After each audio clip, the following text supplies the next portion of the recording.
A candle never loses any of its light while lighting up another candle. The inspiration you seek is already within you. Be silent and listen. Lovely days don't come to you, you should walk to them.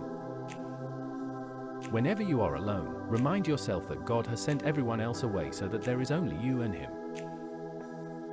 Only from the heart can you touch the sky. I learned that every mortal will taste death, but only some will taste life. Listen with ears of tolerance. See through the eyes of compassion. Speak with the language of love. Try not to resist the changes that come your way. Instead, let life live through you. It's your road and yours alone. Others may walk it with you, but no one can walk it for you. In this life, many demolitions are actually renovations.